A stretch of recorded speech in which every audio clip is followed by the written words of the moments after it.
दिल्ली हिंसा मामले में ताहिर हुसैन के खिलाफ 2 दिनों में दाखिल हो सकती है चार्जशीट। एसआईटी ने पूरी कर ली है तैयारियां। अंकित शर्मा हत्या मामले का आरोपी है ताहिर हुसैन। पूर्व दिल्ली के मंदिरों में सैनिटाइजेशन का काम हुआ शुरू। 8 जून से जनता के लिए खुलेंगे कपाट। भक्तों को मंदिरों में प्रसाद चढ़ाने और देने की अनुमति नहीं, मास्क लगाना होगा अनिवार्य। अनलॉक 1.0 में मेट्रो न चलने पर पूर्व दिल्ली की आवाम परेशान। का जॉब पर जाने में होती हैं तमाम परेशानियां, सरकार को इस पर देना चाहिए ध्यान।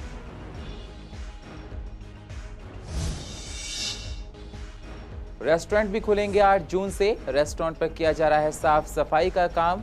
सोशल डिस्टेंसिंग का भी रखा जाएगा पूरा ध्यान।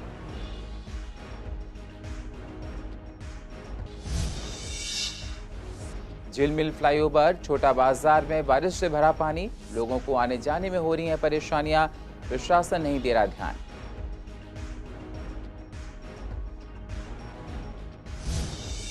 नमस्कार, स्वागत है आप सभी का पूर्व दिल्ली खास में। मैं हूं आपके साथ सुनील चौहान। अब होते हैं रूबरू पूर्व दिल्ली की अहम खबरों के साथ। दिल्ली चांदबाग हिंसा मामले में आप पार्टी से निष्कासित पूर्व पार्षद ताहिर हुसैन और उसके भाई शाह आलम के खिलाफ चार्जशीट दायर हो सकती है। दिल्ली पुलिस की क्राइम ब्रांच की एसआईटी 15 लोगों के खिलाफ चार्जशीट कोर्ट में दायर कर सकती है। चांदबाग मामले में 24 फरवरी को ही हिंसा में दिल्ली पुलिस ने 15 लोगों को आरोपी बनाया गया है। दिल्ली के चांदबाग इलाके में 24 फरवरी को हिंसा हुई थी। ताहिर हुसैन के खिलाफ आगजनी मामले में पहली चार्जशीट दाखिल हो रही है। चार्जशीट में 50 से ज्यादा गवाहों के बयान शामिल किए गए हैं। चांदबाग इलाके में हुई हिंसा में आरोप लगा था कि ताहिर हुसैन के घर पर ही पथराव और आगजनी की शुरुआत की गई थी। देश में लॉकडाउन 4.0 आज खत्म हो गया है। अब देश में अनलॉक 1.0 चालू हो गया है, जिसमें कई लोगों को सहायता मिली है। हम लोगों ने पूर्व दिल्ली के आवाम से इस मसले पर बात की कि अनलॉक 1.0 पर आप क्या कहना चाहते हैं, तो जनता ने अपनी अलग अलग राय दी है। जनता ने कहा कि हम लोगों को लॉकडाउन में कोरोना को लेकर एहतियात बरतने का तरीका आ गया है। सभी लोगों को एहतियात के साथ जीवन जीना है। आइए क्या कह रही है पूर्व दिल्ली की आवाम, आइए आपको सुनाते हैं। ऐसा लग रहा है कि जैसे अनलॉक 1 आया हुआ है, तो अनलॉक 1 के साथ साथ तो बचा तो कुछ है नहीं। 95% मार्केट खुल चुकी, स्कूल और मॉल खुल गए। मुझे लगता है 8 तारीख को वो भी खोलने का आदेश कर दिया। तो अब लॉकडाउन रहने का तो मतलब ही कुछ नहीं रहा, वो तो ख़त्म हो चुका है। रही दूसरी बात, इसकी बात कोरोना तो विश्व जैसे कह रहा है, विश्व स्वास्थ्य संगठन बोल रहा है कि ये हमारे साथ लंबे टाइम तक रहेगा।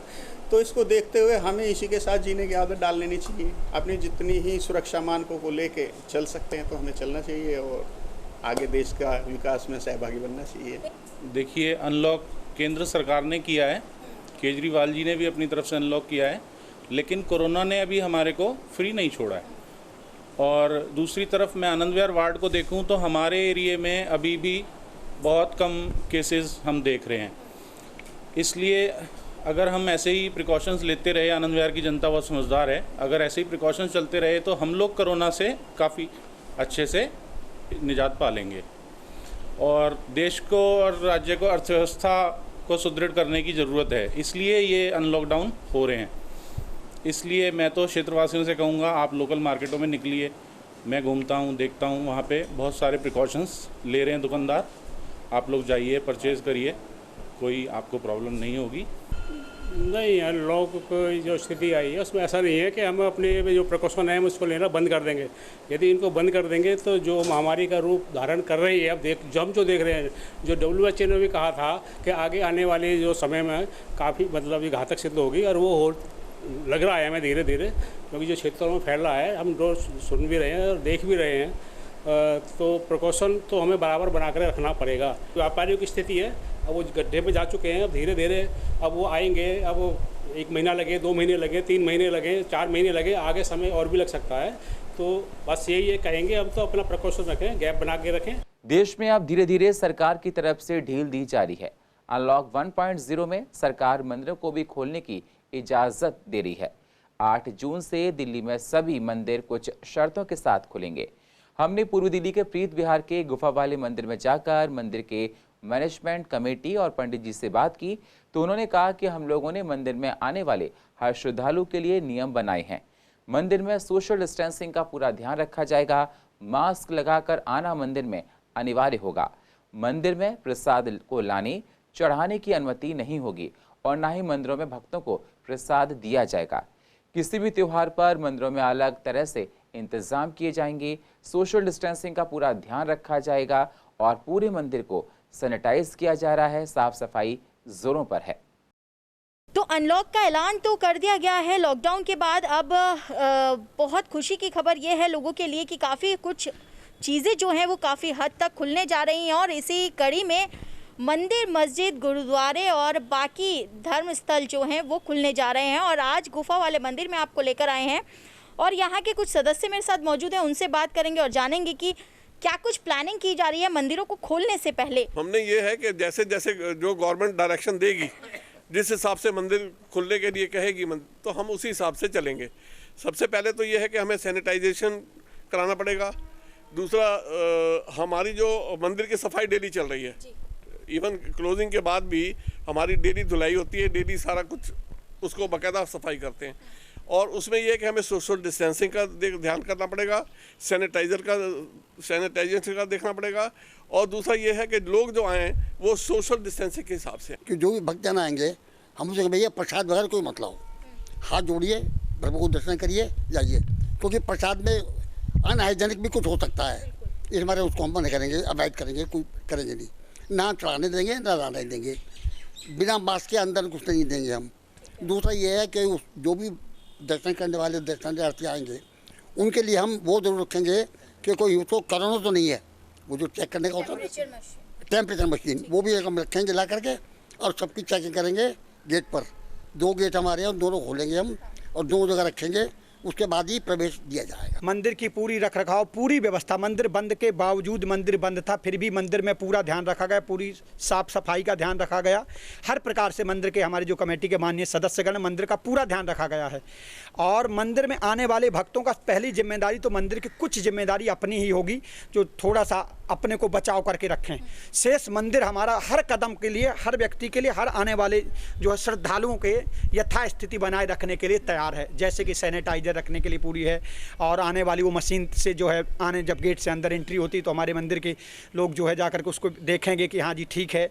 और इसके बाद मास्क के लिए भी अभी माननीय सेक्रेटरी साहब ने आपसे कहा कि मास्क के लिए जरूर कहेंगे, आदेश करेंगे कि हाँ जी मास्क लगा करके मंदिर पे आप आओ। तो यहाँ पर तैयारी जो है जोर शोर से चल रही है और खासकर उन लोगों के लिए जो मंदिर खुलने के बाद भगवान के दर्शन के लिए आने वाले हैं, उनके लिए सख्त हिदायत ये है कि मंदिर में अगर प्रवेश चाहिए, भगवान के दर्शन अगर करने हैं तो मास्क लगाकर ही एंट्री होगी। उसके अलावा सोशल डिस्टेंसिंग का खासकर ध्यान रखना होगा। और सबसे बड़ी और मेन बात यह है कि मंदिर के जो लोग हैं, जो सदस्य हैं, उन्होंने साफ तौर पर कहा है कि ना तो बाहर से प्रसाद लाया जाएगा और ना ही भगवान के आगे प्रसाद चढ़ाने की कोई अनुमति मिलेगी। कैमरा पर्सन मोहित के साथ मैं वंदना कश्यप के अंत CCN। वहीं दिल्ली में पिछले 2 महीने से ज़्यादा वक्त हो गया है जिसमें दिल्ली के होटल, रेस्टोरेंट भी बंद पड़े हैं, लेकिन अनलॉक 1.0 में रेस्टोरेंट को खोला जा रहा है। हमने रेस्टोरेंट के मालिक से बात की तो उन्होंने कहा कि रेस्टोरेंट में सोशल डिस्टेंसिंग का पूरा ध्यान रखा जाएगा। एक चेयर छोड़कर दूसरी चेयर पर लोगों को बैठाया जाएगा। साथ ही साथ ऑनलाइन ऑर्डर पर ज़्यादा जोर दिया जाएगा।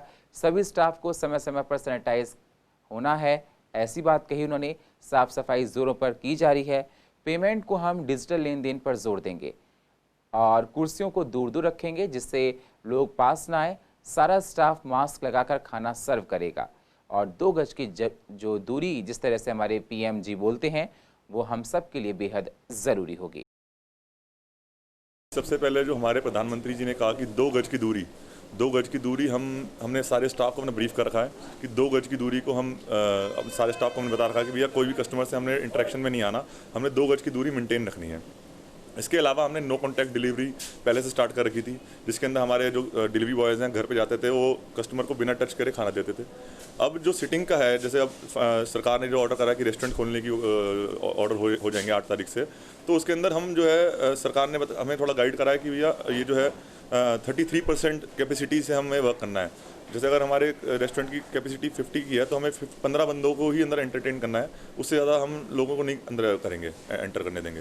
और जो एंटर करेंगे भी कस्टमर्स, उनको हम टेम्परेचर चेक करके सारी चीज़ें देख के कोई सिम्टम तो नहीं है तभी हम एंटर करेंगे। अभी हमने जो है पूरा अपना प्रीमिसेस सबको पूरा सैनिटाइज करा दिया है, सारे प्रीमिसेस को, सारे स्टाफ को हमने ब्रीफ कर दिया है कि कस्टमर्स की टेम्परेचर चेक करके एंट्री करनी है और सोशल डिस्टेंसिंग मेंटेन करते हुए बिठाना है। पूरी तरह से सैनिटाइज किए जा रहे हैं लगातार, दिन में 2 से 3 बार, और सरकार की जितनी भी गाइडलाइंस आती है हम उसको फॉलो कर रहे हैं। उनके अलावा भी देखिए, कोरोना का जो कोरोना वैश्विक महामारी है वो छुआछूत की बीमारी है और उसके अभी वैक्सीन नहीं आई।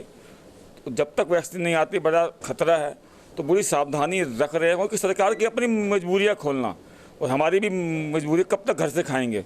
तो हम पूरी तरह से उससे चौकन्ना रह रहे हैं। 2 गज की दूरी जो हमारे पीएम मोदी जी ने कहा है उसका विशेष ध्यान रख रहे हैं। सैनिटाइज करना, मास्क पहनना, ग्लव्स पहनना, कैप पहनना, और यहाँ तक कि जो भी हो सकता है, यानी हम थोड़ी सी सेल कम कर देंगे अपनी।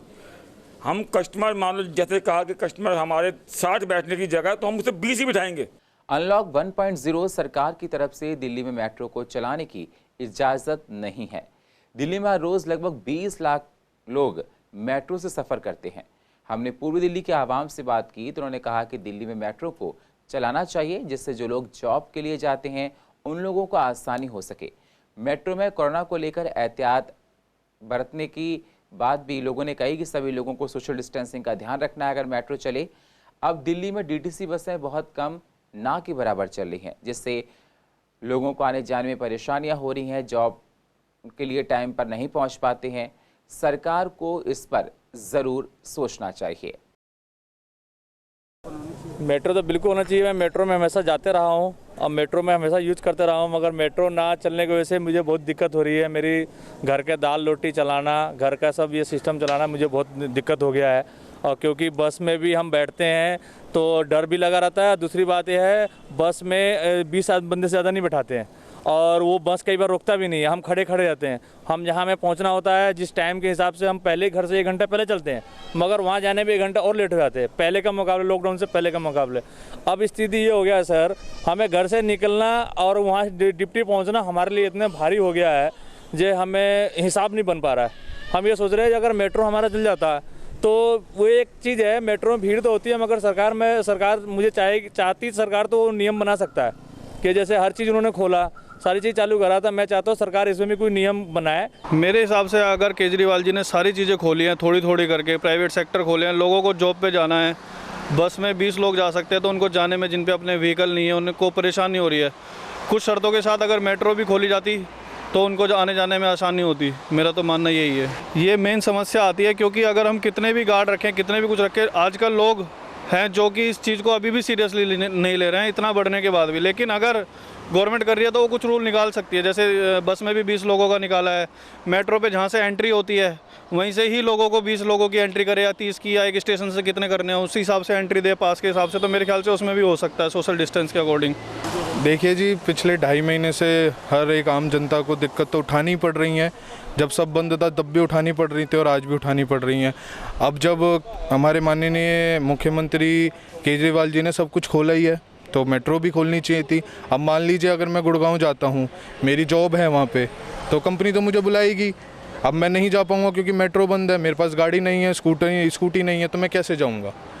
तो मेरे को कंपनी बुलाएगी, मेरी नौकरी जाएगी, तो मैं नहीं जा पाऊँगा। हाँ बिल्कुल, मेट्रो ये नहीं थी जैसे पहले खुली थी वैसी खोलो, आप उसे एक सीट छोड़ के बिठाओ, या उस चीज़ का तो वही सब देख सकते हैं। एक स्टेशन पे आप कितने घुसा रहे हो, या टेस्टिंग कैसे होनी चाहिए, स्क्रीनिंग कैसे होनी चाहिए, उस हिसाब से आप एंट्री करो। पूर्वी दिल्ली के झिलमिल अंडरपास में बारिश के पानी भरने से लोगों को आने जाने में परेशानी का सामना करना पड़ रहा है।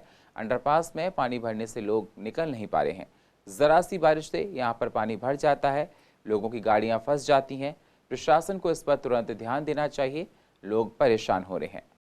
बहुत परेशानी हो रही है। मैं तो ये लगा लो कि हमें काम धंधे करने, हम काम से गुजरते हैं, यही रास्ता है, एक शादरे का रास्ता है, सब में पानी भरा हुआ है। इतना पानी भरा हुआ, कोई पानी निकालने को तैयार नहीं है। ये तो हाँ जी, पानी का निकास है नहीं? निकास तो है इसका, पर चाहे तो सब कुछ हो सकता है, ना चाहो तो फिर बस पब्लिक परेशानी है। कर रहे हैं, मैनेज कर रहे हैं। कुछ लोग कपड़े ख़राब कर रहे हैं अपने, कुछ लोग जिनको ज़्यादा जरूरी है, कुछ लोग ऐसे ही मैंने छोटे से रास्ते से तंग रास्ते से हो गए जा रहे हैं। बस ये अंडर पास और बारिश के वजह जाम ज़्यादा है। आज देखा जी, तो भरा है, इधर से आता नहीं हम रोज, अब पानी भर रहा जी, पब्लिक को दिक्कत हो रही है। वहीं पूर्व दिल्ली के छोटा बाजार में जल भराव हो गया। जल भराव की वजह से लोगों को निकलने में परेशानी हो रही है। बाइक स्कूटी को निकालने में लोगों को काफ़ी मशक्कत करनी पड़ रही है। साथ ही जल भराव की वजह से मच्छर पनप रहे हैं, बीमारियों का खतरा मंडराने लगा है। वैसे भी दिल्ली में कोरोना की वजह से लोग परेशान हैं। प्रशासन को जल्द से जल्द इस समस्या पर ध्यान देना चाहिए। ये रात के टाइम में बारिश हुई थी, उसकी वजह से पानी भरा। नालियों की दिक्कत ये है कि मेट्रो के बीज बोए हुए आज हमारे अपने सादरा के लोगों को काटने भारी पड़ रहे हैं, क्योंकि यहाँ पर कभी नाले जो ओपन हुआ करते थे वो भी बड़े हुआ करते थे, और अब क्या है कि पानी जो है मेट्रो ने जो नीचे सीवर डाले हैं यानी पाइप डाले हैं उसके अंदर वो चला जाता है, और उसके बाद में निकासी है नहीं। अब ये जरा सी बारिश रात में पड़ी है और पूरा मानसून अभी पड़ा हुआ है। जितना जून जुलाई अगस्त का मानसून है, और उसके बाद में क्या आलम होगा ये देखो। कोई जाना आना की बहुत ज़्यादा समस्या हो जाती है इस परेशानी से, और आज की डेट में आज से नहीं जूझ रहे, पता नहीं कई सालों से झूलते आ रहे हैं और इसका कोई समाधान नहीं निकल रहा। अगर हमारे अपना भाई बंद अपना कोई सहयोग दे के और निकालना चाह रहे हैं तो इसमें हमें सपोर्ट चाहिए हमारे यहाँ के विधायक की, और वो हमारे को अगर हेल्प करती है, रास्ता हम दिखाते हैं, लेकिन जो है कैसे करना है वो हम बताएंगे, लेकिन जो इन्वेस्ट है वो अपना दिल्ली सरकार के अंडर में जो है वो करे तो जल्दी इसका समाधान हो जाएगा। कई बार अपना रिक्शा अपना पलट गया, कुछ हो गया, उनके बाद निकालने का काम हमारा ये होता है। हमने क्या करना होता है यहाँ, हमारा ये काम है कि कई बार ये परेशानी होती है, ठीक है, कोई बुज़ुर्ग को किसी को पार जाना है, किसी को वापसी आना है, तो उनके लिए फिर हम साथ में रहते हैं। हमने बचपन से इस रोड को ऐसे ही देखा है, बारिश नहीं भी होती जब भी यहाँ पे पानी भर जाता है। ये कोई बड़ी बात है, विधायक के नॉलेज में डाल दी गई है। हर बार विधायक को नॉलेज में भी डाली जाती है, फिर वीडियो भी भेजी जाती है, विधायक जी को स्पेशल फ़ोन भी करा जाता है, लेकिन हमारे विधायक जी के कानों पर जू भी नहीं रखते। पूर्व दिल्ली के शादरा के मुकेश नगर में अहिल्याबाई होलकर की 295वीं जयंती मनाई गई, जिसमें लोग शामिल हुए। जयंती में कोरोना के बढ़ रहे प्रकोप से निजात मिलने के लिए लोगों ने हवन किया। सभी क्षेत्रवासियों ने सोशल डिस्टेंसिंग का इस दौरान पूरा ध्यान रखा। साथ ही सभी लोगों ने अहिल्याबाई जी के कामों को भी याद किया है। आज हमने हमारी पूज्य माता देवी अहिल्याबाई होलकर जी की 295वीं जयंती मनाई है। आज के समय में कोरोना वायरस से भारत ही नहीं पूरा विश्व जो है उससे ग्रस्त है, और जगह जगह लोग जो है परेशान हैं, और पूरे विश्व में इस महामारी का रूप फैल गया है। इस महामारी को दूर करने के लिए आज हमने अपनी माता जी की जयंती पर यहाँ पर हवन किया था, जिसमें क्षेत्रीय लोग सोशल डिस्टेंसिंग का पालन करते हुए मास्क लगाकर सैनिटाइज सारा सब कुछ करके हवन किया गया। जनता को जो इस देश विश्व में महामारी आई है, माता जी ने इस तरह के अपने टाइम में कुछ पुण्य काम करे थे, उसी तरह से समाज ने एकत्रित होकर पूरे क्षेत्र ने उनकी जयंती मनाई, और जो हम पालन अनुशासन है, जो सरकार की गाइडलाइंस है, उसी के उसमें मनाते हुए हमने लोगों को कहा कि इस महामारी से बचने के लिए आप सोशल डिस्टेंसिंग और सैनिटाइज करके सबको एक दूसरे को इसको भगाना है। हमारी देवी माता देवी अहिल्याबाई होलकर जी ने काफ़ी हज़ारों मंदिरों का निर्माण करवाया था, कई घाटों का निर्माण कराया, हरिद्वार में काफ़ी मंदिर बनवाए, इंदौर में काफ़ी मंदिर बनवाए, स्कूल, यूनिवर्सिटीज़, बहुत कुछ माता देवी अहिल्याबाई होलकर जी के नाम से हमने सब बनवाया है। और पूर्व दिल्ली का अधिक जानकारी के लिए आप YouTube पर जाकर CCN10 को सब्सक्राइब करें और फ्रेश अपडेट लेते रहें। और फिलहाल पूर्व दिल्ली खास में इतना ही। बाकी खबरों के लिए आप बने रहिए CCN के साथ। तब तक के लिए नमस्कार।